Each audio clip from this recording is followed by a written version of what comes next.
is coming up in mid-March, and I will let, we're lucky enough that we have the organizer. I don't know how many of you know it or not, but every year the University of Michigan sponsors a national conference on depression in college students. And that conference is coming up. And luckily the organizer of that conference is our very own Stephanie Salazar. So I wanted to give Stephanie a minute to pitch the conference. Thank you, Stuart. Stuart and Tony, Tracy are on our planning committee, so I want to thank them for all their help. I did not do all the planning. We have some brochures there. It's March 13th and 14th at Rackham. It's free for students from any university or school, so if you have high schoolers or college students who want to attend, that's free. This year it's our 16th annual conference. This year it's about sort of environmental strategies, so about spaces, both physical structures, but also sort of virtual spaces and community spaces, and processes to improve wellness. So we hope that you will all be able to attend. Thank you. And again, there's brochures in the back that you can take. Yes, and actually the opening and closing keynote this year are free and open to the public as well. So if you just want to attend those, the opening keynote is Dr. Tom Insel, who used to be the head of the NIMH, and the closing keynote is Dr. Elizabeth Balgai, who is the head of the UCLA Student Resiliency Program. So it's always a good conference. And without further ado, I'm going to introduce our next introducer. I got a great role in all of this, right? I want to introduce Tony Morales. Tony is one of the senior academic advisors in Morales. And I'll just turn it over to Tony. Hi, I just wanted to tell you that what's happening next. We are going to see a short video by Jeff Edelstein. As Stuart mentioned, he is a master's student in higher ed at U of M. And the video is our interviews, is an interview, series of interviews with 3 students here who are on the spectrum, or we say that they are. And talks about their experiences being students and respond to specific questions. So after we see that, I'm going to pass out index cards and ask you to write down things that you have learned, and we'll have some discussion after that. So without further ado, we'll have the video.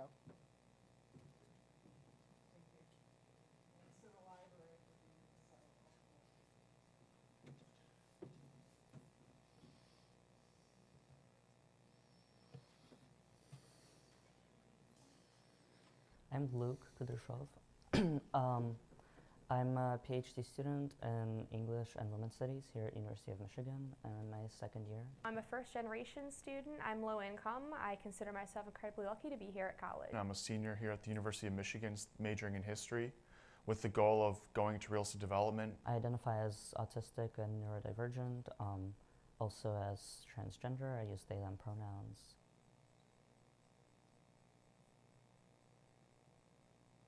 What a lot of people assume about autism is that it's primarily a social disorder, that people that have it aren't good at interacting and just, are kind of socially inept to a degree. I wish that people, not only at the University of Michigan, but in general, knew more about autism and weren't so foreign to it, if you will. I feel kind of uncomfortable speaking for all autistic people, but speaking for myself, I guess generally with pretty much everyone I interact with, I kind of wish people wouldn't assume what I'm thinking or feeling based on how I appear to them. Now that I'm older and now that I've emotionally matured a lot, I find that being social and making friends is very easy for me. And most of my issues with autism nowadays actually stem from just, attention disorder issues and anxiety. And I find that nowadays having autism isn't so much a burden on my social life as it is on my work life.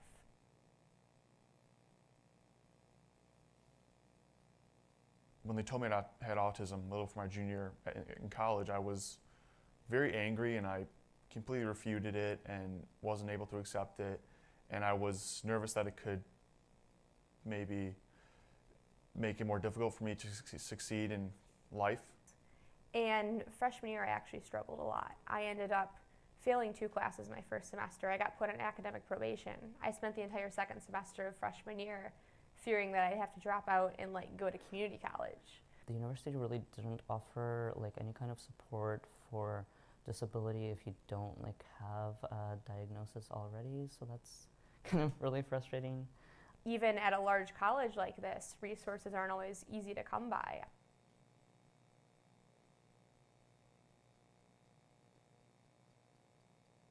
I feel like I've personally faced sort of a lot of like administrators and professors and therapists, usually like really well-meaning, but sort of like saying like, oh, you must be so high functioning, like you're in college, you have friends, and that just sort of feels like it really minimizes the issues that I do struggle with, and it sort of doesn't allow me to be vulnerable to ask for help or to like get support that I need.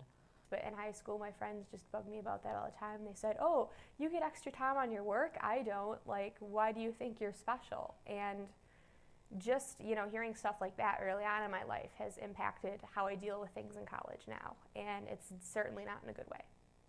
And yeah, and I just wish that people would see autism not as just like a deficit or a problem or like an inconvenience, but as actually really valuable and like as something that as like autistic people as people who can like bring a different kind of perspective that's really useful and valuable, and also as autism and disability more generally as providing sort of a culture and and yeah, in a different way of like seeing and interacting with the world that can be like really valuable in academia and elsewhere. My big thing being in college is that I don't want people to think that I'm lazy or inefficient or anything like that, because I consider myself none of those things. Those that are diagnosed, just like me, should not freak out about it and know that there's nothing holding them back from succeeding as much as they could had they not been diagnosed with autism or been on the autism spectrum.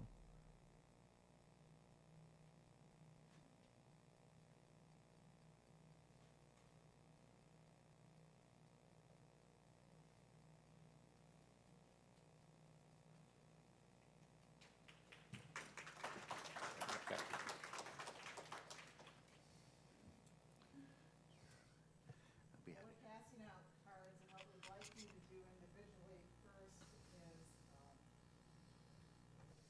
what we see on the slide. What 2 things have you learned from either the speaker or the film?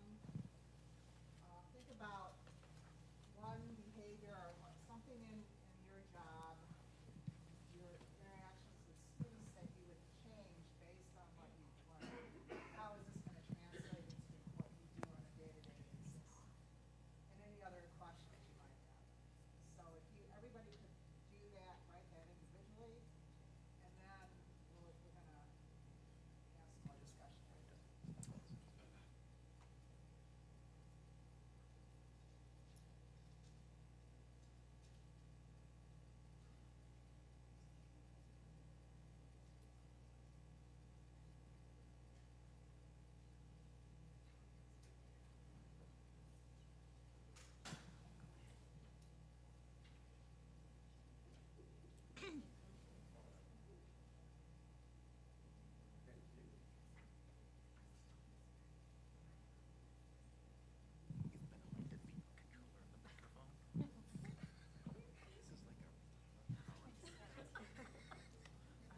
Who did I not give a card? Who did I miss? Everybody got it? I don't have to talk. I just, awesome, I can do that. Question.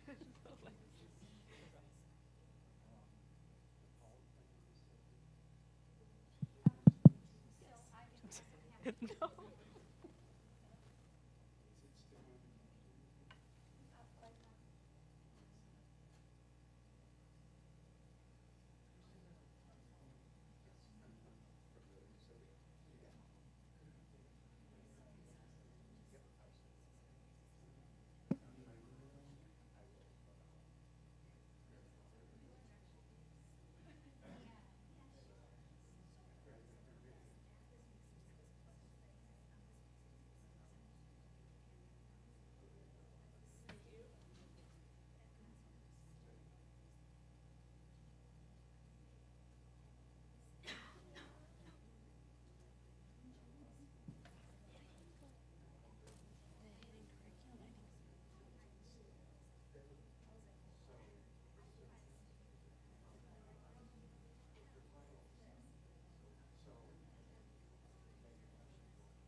Just to let you know, is everything that's left over, I've given to the library staff, so we don't have to.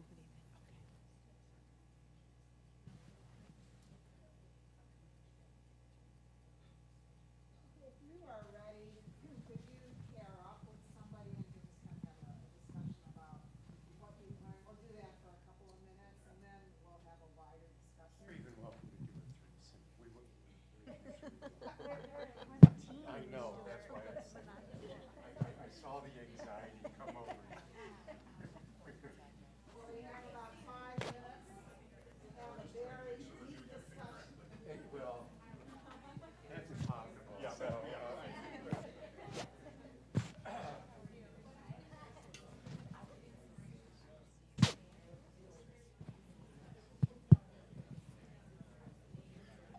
Tony, would you do me a favor? I'm giving, so we don't have to clean up. I'm giving it all to the library staff. Well, why don't you take those 2 yogurts back with you?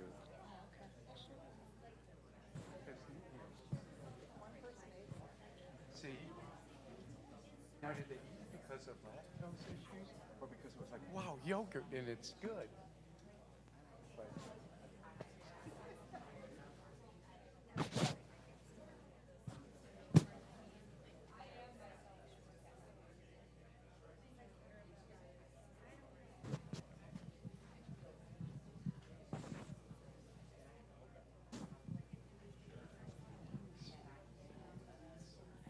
but does this, when it's empty, does it just get tossed? Or does Pizza House come back and take these? Awesome.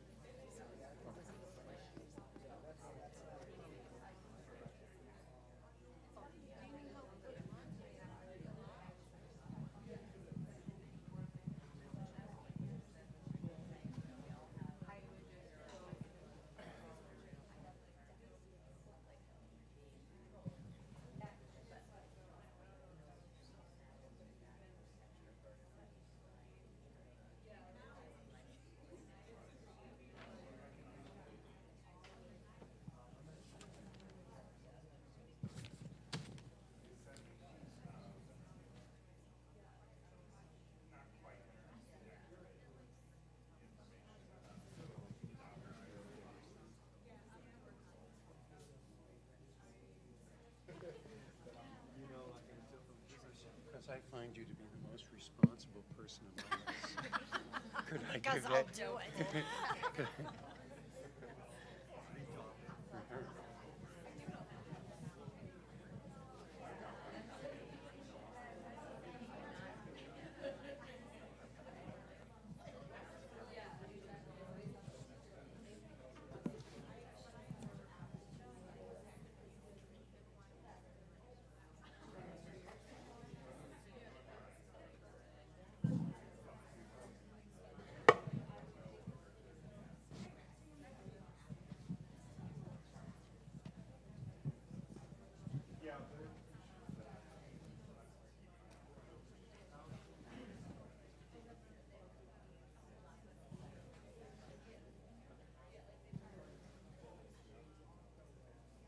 See, the problem is when you give me a I want to go Wanna to sing? my nightclub.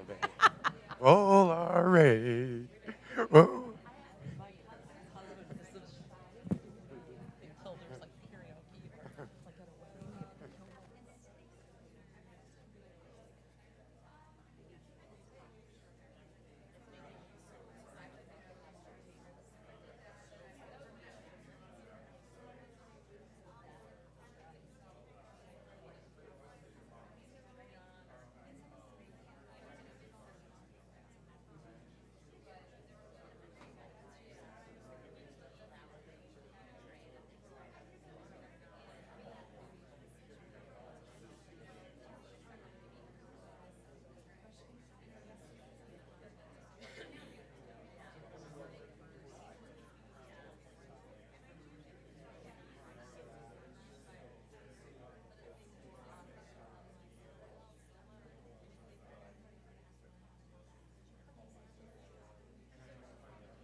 Are we good? Are you ready to go? Okay. So would any of you feel comfortable or generous enough to share some of your ideas, thoughts? And another benefit we have today is one of the folks in the movie, Emily, is here, and she is willing to answer any questions that you might have directly. So, As well as 8 by 10 glossy. yeah. Yes. So, who would be ready to start?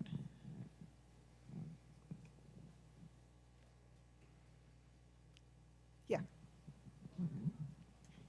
Here's a mic. Hello. As far as 2 new pieces of information that we learned, we both kind of talked about hidden curriculum. That's not something I was familiar with at all before, and how that kind of ties back to being socialized when you're younger, that these are the norms and like this is just how things are versus is it how things are or how you've been taught that things are.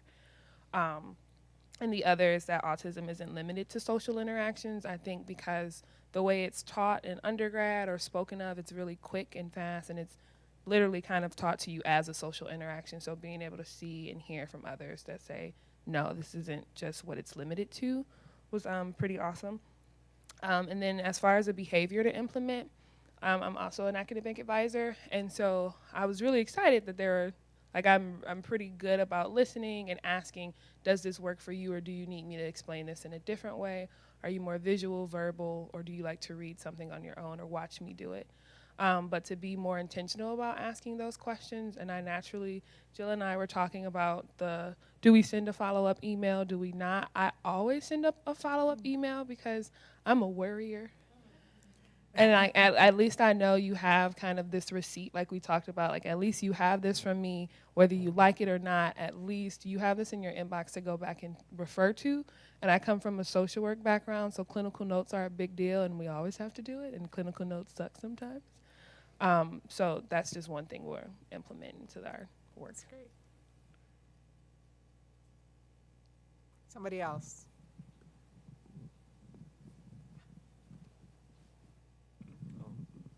I had a question for Emily, and I'm wondering can you speak about some techniques you use to deal with difficult situations for you? You know, whether it be in the classroom or with students, friends at the dorm. You know, yeah. Well, I find that coping strategies for me are a concept that I'm really still working on and I haven't completely mastered yet, but I found just stepping away from things helps. If I get overwhelmed by homework, for example, I'll take a break, I'll go have some food, maybe take a walk, and I find that it helps to come back to that.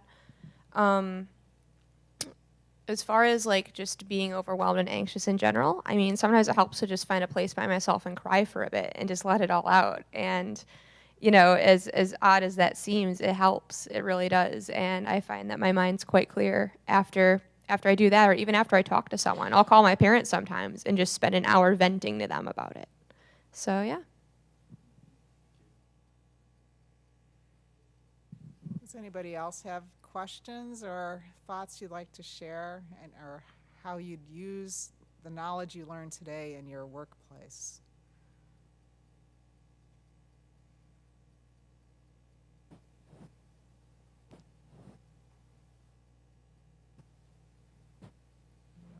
Quiet group. Well, I can tell you what I learned more. I had a student once who I think we never talked about being on the spectrum, but I think she must have been.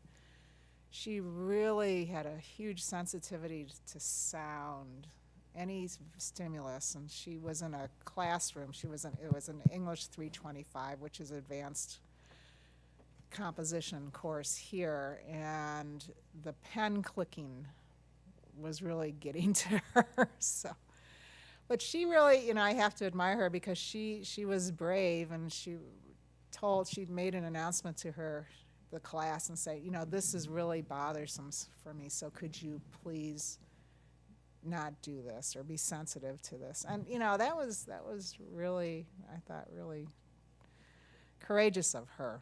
But, and also just, you know, in our offices, you know, we have fluorescent lighting and, you know, and how that can be hard for folks. I mean, it's hard for me. Tony, did that help her? Pardon me? Did the students respond? Yes, students did respond. Yeah, they were sensitive. But that's a small classroom. So students who are in large classrooms, I think that must be very, I don't know if this is an issue for you, Emily, but you know, something like a stats 250 lecture, which has hundreds of students, it must be torturous. Oh. And I'll take the mic. Sorry.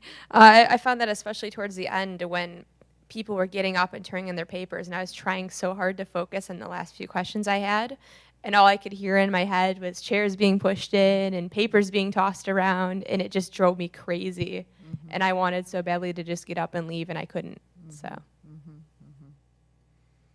Yeah.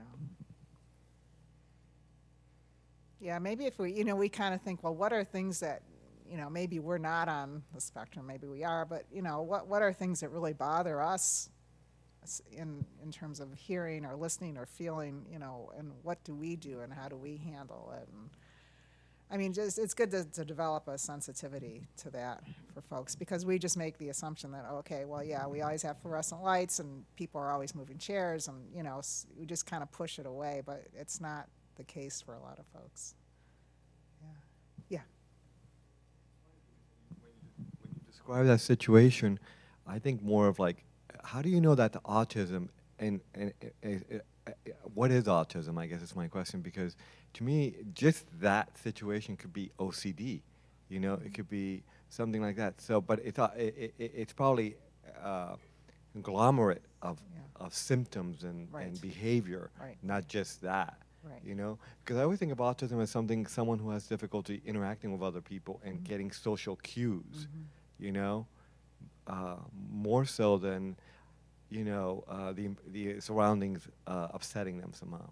I mean, I know that also happens, but is it both things? You know. Well, Yeah, I mean, I think it's a great point. And what I want to say is, you're absolutely right. I would never assume that somebody is on the spectrum just because the sounds around them are bothering them.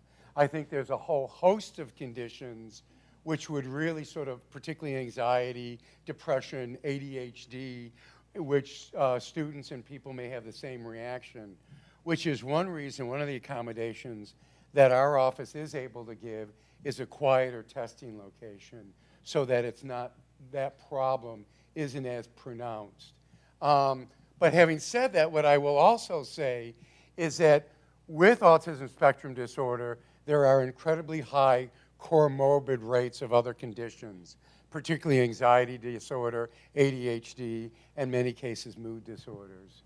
And you can sort of understand why when you sort of listen to our speaker this morning as to how they're interacting with the world, that really isn't necessarily set up to be sensitive to them.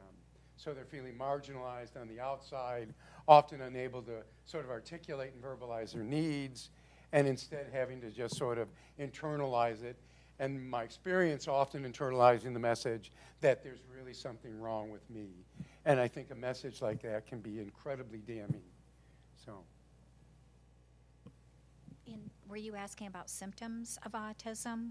Yeah. What are you looking for when you see symptoms of what might be autism instead of something like anxiety? Is that something? Well, I think that if we go back again to the speaker this morning, addressed a lot of those different symptoms. Certainly what you're sort of talking about is the whole social communication, and that is one of the big symptom areas. But, you know, it's a lifelong condition. So even though we oftentimes, and I don't know what constitutes often by rarely, but a lot of times there are students on the spectrum who may not get diagnosed until they go up to, you know, our speaker talked about it as the hidden curriculum.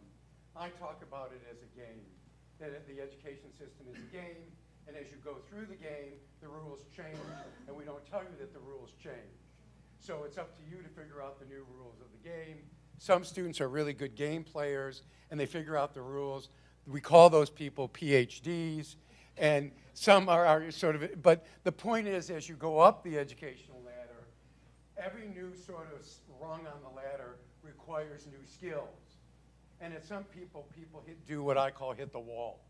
That whatever was working previously is no longer working. But generally speaking, you know, autism spectrum disorder is a lifelong condition. And early on in childhood, we will see a constellation of symptoms, including issues around social communication. And again, it's a heterogeneous group. So for me to characterize it in any one way may not be doing justice to the full range that you're going to see. But certainly some of the hallmarks are issues around social communication, being able to read body language, understanding sort of metaphors or abstract sort of the sayings that we do, like she said, driving me up a wall, whatever. Sometimes in their speaking voice may be very sort of monotone. There might be issues around sensory issues, lights, sounds, even clothing. You know, that may be that there's certain feels that somebody might not be able to tolerate, and they want a particular feel. So there's a range of sensory, but those are sort of the key hallmarks. Oh, okay. And speaking of that, I will get that. I guess we're going to have to talk to Sylvia. I will get this PowerPoint, but I don't know whether we have permission to give it to people. If we'll try to get that permission, maybe Tracy, you can ask her. And if that's so, then we will send the PowerPoint to all of you as long as we've got your email. So that if you did miss it, you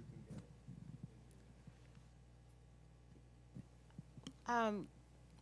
Lisa Green, Services for Students with Disabilities, and we were having a conversation about autism in general, and we work with students with autism as well in our office, but so I was watching The Good Doctor yesterday, and that's like, I just absolutely love that show, and realized that back when autism started to become more public, because back in my day, you didn't talk about it, you know, it wasn't something that was necessarily addressed, and a lot of people I know my age did not receive services, but once we started to implement some of those changes in those services, these students, a lot of them now are in college and they're college age, and they have learned things that they can teach us about how they are seeing the world through. And I really appreciate Emily sharing the way she did, because it kind of opens your eyes like, oh, you know, that's what we were ignoring or didn't pay attention to before, and now that they're able to articulate themselves better, then we can learn a lot more from them. Another thing that was mentioned in one of the slides earlier was having a safe space, and we don't really have a safe space for some of our students with disabilities and with autism specifically, so that's something that, you know, I kind of learned in that. Sorry, I have a question for you. Oh, Laura.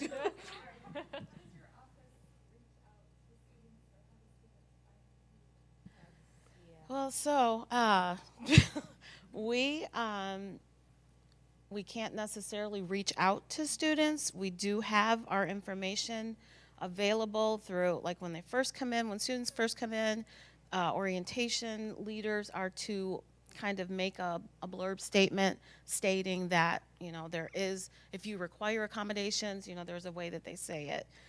We hope that people in Tony's office, in the advising offices, maybe hear or pick up on something, or if a student comes to them and says something.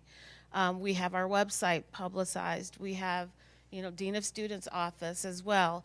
I work over there on Tuesdays. Today's Tuesday.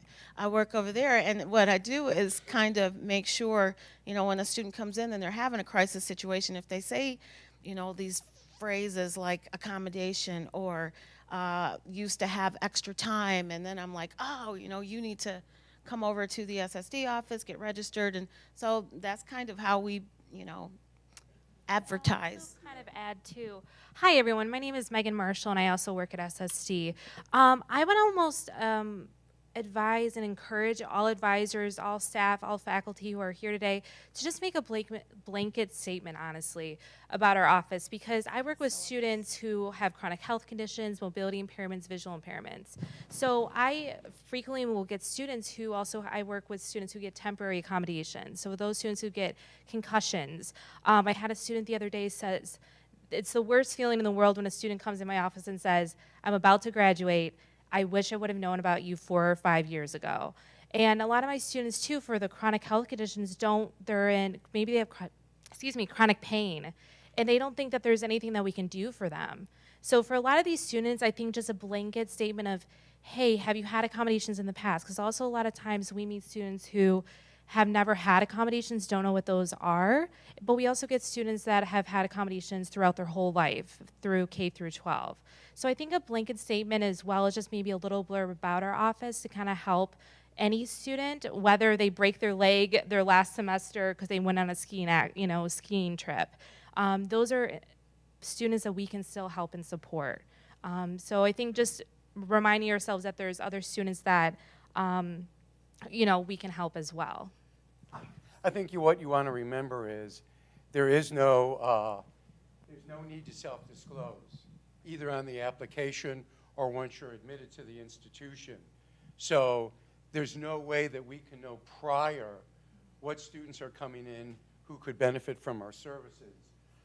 One of the things that I've been advocating for, and not very successfully, is that there be 2 sentences on the acceptance letters that we send to students at the bottom of it that just says, if you have any of the following conditions and may be interested in looking at academic accommodations, please call the SSD office or see the website and give the address.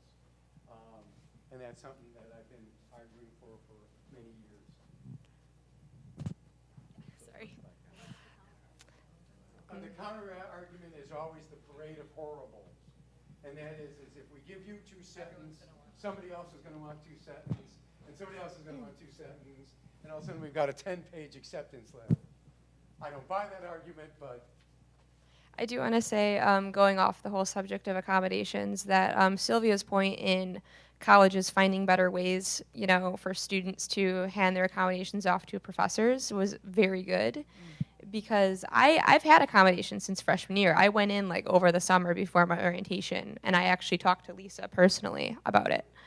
And I have not used my accommodations since the first semester of freshman year, because just having to walk up to the professor in the middle of a crowded lecture and look them straight in the eyes and say, here's my accommodations, is a much more daunting task than most people realize. And to add to that, I talked about in the video how there was a stigma back when I was in high school surrounding having accommodations and how I was, in a way, getting ahead of people. And I still have that fear that people are going to, think that I'm just using them as a crutch, that, I don't need them. And I sort of internalized this whole idea in my head of, I'm at U of M. This is a good college. People work hard here. I should be able to go without them and work as hard as everyone else and prove that I can fit into this environment. And that's just not a good mentality to go by when you have so many struggles with academics and whatnot. So. I don't want to turn this into a SSD talk, and I'm certainly willing to have an SSD talk. But just briefly, when I work with students, I never encourage students to do that in the end or the beginning of a class. I always encourage that conversation to take place in private during office hours. And for students who may have difficulty with that for lots of reasons, whether they're around assertiveness, anxiety, that's one of the jobs of both the coordinators and of our academic coaches, is to really coach and work with students on how to have that conversation. And if people are interested at some other point, I can argue about why I do it that way and what I think the benefits of that are, particularly from a self-advocacy and self-empowerment perspective. But that's not what we're here for, so I don't. But I will say that, and I'm sorry, because if accommodations would be helpful, then I want to make sure that students use them. Because hopefully, particularly if there's a next level, you want to go to graduate or professional school, I want to make sure that you're transcript is as good as it can possibly be. Can I just highlight, we have the staff from the Testing Accommodations Center sitting right there. There they And are. maybe Emily should connect with them, you know, and they do a huge service to the college, to LSNA at least, and in offering separate testing in a quiet room for so many of our students who need it. And and they do yeoman's work, so I can't speak Yes. highly enough. But going back to your point, a lot of students don't realize how many students, how many times your faculty sees our letters. Because what you've got to remember is SSD currently services over 2,700 students. Fully 7% of the total student population on this campus is registered with our office. That's graduates, undergraduates, and professional students. Each year, we successfully advocate for over 80,000 academic accommodations. So faculty sees these letters. They know the drill. They know the routine. I'm trying to sort of destigmatize this. And I think one of the ways of doing that is taking ownership. But that's... Is there any other comments or questions? Okay, well, I think we're out of time, but thank you so much for attending. And Thank if you very much. Yes. And one last pitch that I want to make is, I'm so glad you're all here. And if we provided you any good information, please go back to your staffs and your faculty, your whoever, your students. Let them know we'll be back next year, and we'd love to see the chairs filled up. Yeah. So thank you for coming. We're very appreciative. And if this was worthwhile, please tell others. And Megan, I guess, gets the last word, as she often does in the office. Oh, yeah, okay. I just want to let everyone know that if you found the video helpful from the student perspective of their experiences, we will actually be having an event here March 13th from 6 to 7:30, 8 o'clock. For students with disabilities, mental health, and other differences, will be sharing their experiences across the spectrum of disability, mental health, et cetera. So if you find that really beneficial, then I really encourage you to come.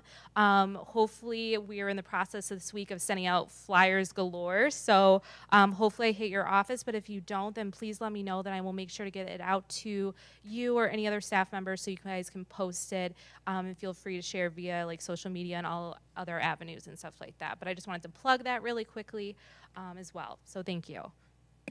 Great. Well, thanks for all the work you do with students. Thank you, everyone.